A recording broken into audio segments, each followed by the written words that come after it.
ULI is a great organization. It's invaluable. It has become known as the leader for really resolving land use issues and discussions in communities. They provide workshops and groups that help communities understand how to address the future impacts of development on communities. The goal of the day is to allow public officials to feel what it's like to be a member of the private sector. And in order to do that, we have them develop a mixed-use community within a blighted neighborhood. My goal for the day is to understand more deeply the perspective of developers and financiers of projects, to understand how they look at things and how they think things work or don't work when you're trying to balance those against community concerns and other benefits. My first presentation walks the participants through the RFP. You'll need to provide community amenities, include affordable housing, and you'll need to include some open space. That is it for the RFP. Good luck.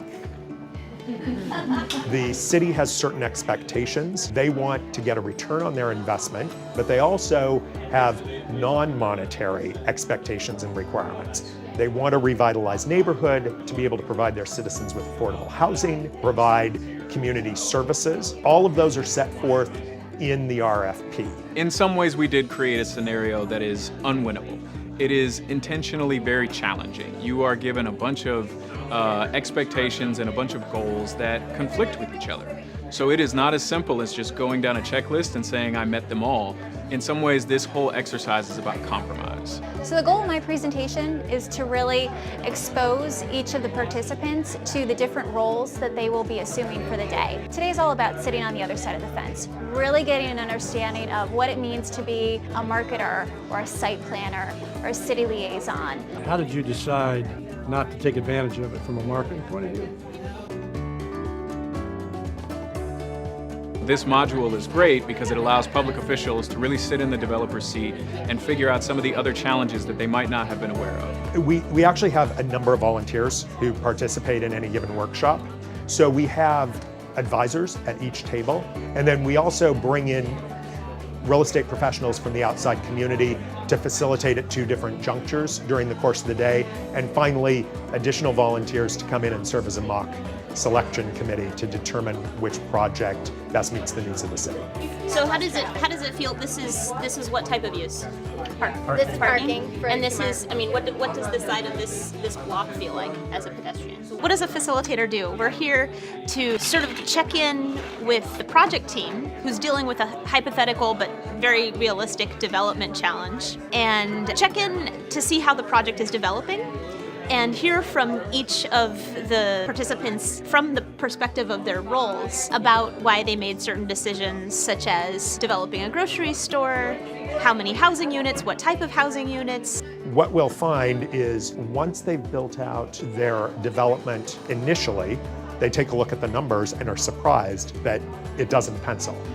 Sometimes there's not enough revenue coming back to the city. Oftentimes there's not a sufficient return to the investors to attract investment into the project. You know, I thought the most impactful thing about the event was just how much a change in the financial aspects of it really impacts the project. The second facilitation was kind of the key moment to us.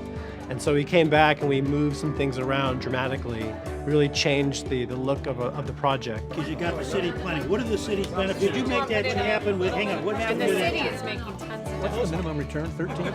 As long as they can respond to the questions with a logical answer and defend their decisions, then they're ready for the city council. The proposal before you will bring iconic buildings that will help create a sense of community. I'd like to zoom you in here to 9th and Jefferson. We put most of the residential on 8th Avenue. We also included open space here. The developer return is 14%. Do you have more absorption available on other product types that are more profitable for you? We tried different combinations, but couldn't really come up with the numbers. Why should I vote for this if all of a sudden I'm going to have to face the neighbors in my district and tell them why we're moving the homeless shelter over there? So can we have some more affordable housing? I mean, if you want my vote, I might need at least 20%. It's really about balance. This community is about balance. I think that's really what happens in real life. I have experience in both the private sector and the public sector as a development professional, and so this really does simulate what happens in the real world. The way you accomplish things and move forward is through a collaborative program where nobody gets everything they want. The day met and exceeded my expectations. It set out exactly what it was supposed to do, which is give people who are not developers in the public sector a developer's perspective. I came here from Tucson, Arizona, and definitely taking back a much better understanding of the constraints that are involved in development projects like this. If public sector representatives understand what's happening in the private sector, then you can really have a much more profound and comprehensive approach to what actually gets developed. ULI has this really unique role that it can play where it can facilitate a conversation between someone like myself who's a private developer and public officials in a really effective way. It's my first time to this particular workshop, and I would really encourage this to be done on a much broader scale throughout the country.